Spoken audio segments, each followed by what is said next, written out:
Hi all, welcome to Blasters arena. Kerala ബ്ലാസ്റ്റേഴ്സിന് രക്ഷയില്ല. തുടർച്ചയായ മൂന്നാമത്തെ തോൽവി ബ്ലാസ്റ്റേഴ്സ് വഴങ്ങിയിരിക്കുന്നു. ISLലെ പുതുമുഖങ്ങളായ ഇന്റർകാശി വരെ കേരള ബ്ലാസ്റ്റേഴ്സിനെ പരാജയപ്പെടുത്തിയിരിക്കുന്നു. അതായത് ISLലെ ആദ്യത്തെ വിജയമാണ് ഇന്റർകാശി ബ്ലാസ്റ്റേഴ്സിനെതിരെ ഇപ്പോൾ സ്വന്തമാക്കിയിട്ടുള്ളത്. 1-നെതിരെ 2 ഗോളുകൾക്കാണ് ബ്ലാസ്റ്റേഴ്സ് ഈ മത്സരത്തിൽ പരാജയപ്പെട്ടിട്ടുള്ളത്. ഒരുപാട് അവസരങ്ങൾ ബ്ലാസ്റ്റേഴ്സിന് ലഭിച്ചു, എന്നാൽ അതെല്ലാം തുലച്ചു കളയുകയാണ് കേരള ബ്ലാസ്റ്റേഴ്സ് ഇപ്പോൾ ചെയ്തിട്ടുള്ളത്. ഇതോടുകൂടി ഹാട്രിക് തോൽവി ബ്ലാസ്റ്റേഴ്സ് സ്വന്തമാക്കി കഴിഞ്ഞു. ഒരൊറ്റ പോയിന്റ് പോലും നേടാൻ ഇതുവരെ കേരള ബ്ലാസ്റ്റേഴ്സിന് കഴിഞ്ഞിട്ടില്ല എന്നുള്ളതാണ്. ഇനി മത്സരത്തിന്റെ വിശദാംശങ്ങളിലേക്ക് വരുമ്പോൾ, മത്സരത്തിൽ ആദ്യമൊക്കെ ബ്ലാസ്റ്റേഴ്സ് തന്നെയാണ് പന്ത് കൈവശം വെച്ചത്. എന്നാൽ 34-ാമത്തെ മിനിറ്റിൽ കൗണ്ടർ അറ്റാക്കിലൂടെ ഇന്റർകാശി ഗോൾ കണ്ടെത്തി. നൗറിസ് പെറ്റ്കവീഷ്യസ് ആണ് ഗോൾ കണ്ടെത്തിയത്. ആൽഫ്രഡ് പ്ലാനസിന്റെ ഒരു അസിസ്റ്റിൽ നിന്നാണ് അദ്ദേഹത്തിന്റെ ഗോൾ പിറന്നത്. ഈ ഗോളോട് കൂടിയാണ് ആദ്യ പകുതി ഇവർ അവസാനിപ്പിച്ചിട്ടുള്ളത്. അതായത് ഈ ഗോളിന്റെ ലീഡിലാണ് ഇന്റർകാശി ആദ്യ പകുതി അവസാനിപ്പിച്ചത്. എടുത്തു പറയേണ്ട കാര്യം, 46-ാമത്തെ മിനിറ്റിൽ കോറു സിംഗിന് നല്ല ഒരു ഗോളവസരം ലഭിച്ചിരുന്നു. അത് അദ്ദേഹം പാഴാക്കി എന്നുള്ളതാണ്.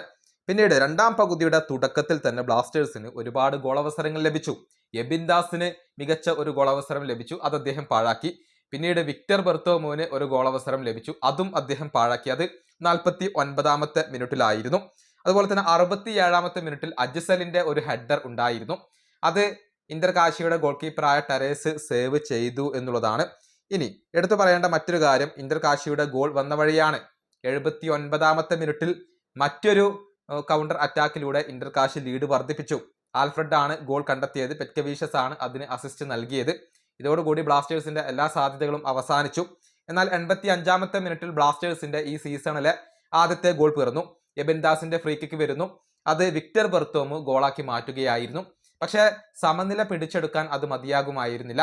മത്സരത്തിന്റെ അവസാനത്തിലൊക്കെ ബ്ലാസ്റ്റേഴ്സ് സമനില ഗോളിന് വേണ്ടി ശ്രമിച്ചു, പക്ഷെ അത് ഫലം കണ്ടില്ല എന്നുള്ളതാണ്. ഫലത്തിൽ ബ്ലാസ്റ്റേഴ്സ് ഈ മത്സരത്തിൽ പരാജയപ്പെട്ടു. ഏതായാലും ഇന്റർകാശി 5 പോയിന്റോട് കൂടി ഇപ്പോൾ 6ാം സ്ഥാനത്തേക്ക് എത്തിയിട്ടുണ്ട്. ബ്ലാസ്റ്റേഴ്സ് 13ാം സ്ഥാനത്താണ്. അഥവാ 3 മത്സരങ്ങളിൽ നിന്ന് ഒരൊറ്റ പോയിന്റുമില്ല. -4 ആണ് ബ്ലാസ്റ്റേഴ്സിന്റെ ഒരു ഗോൾ ഡിഫറൻസ് വരുന്നത്.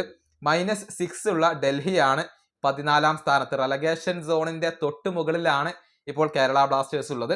ഏതായാലും ബ്ലാസ്റ്റേഴ്സ് നാണക്കേടിന്റെ പടുകുഴിയിലാണ് ഇപ്പോൾ ഉള്ളത്.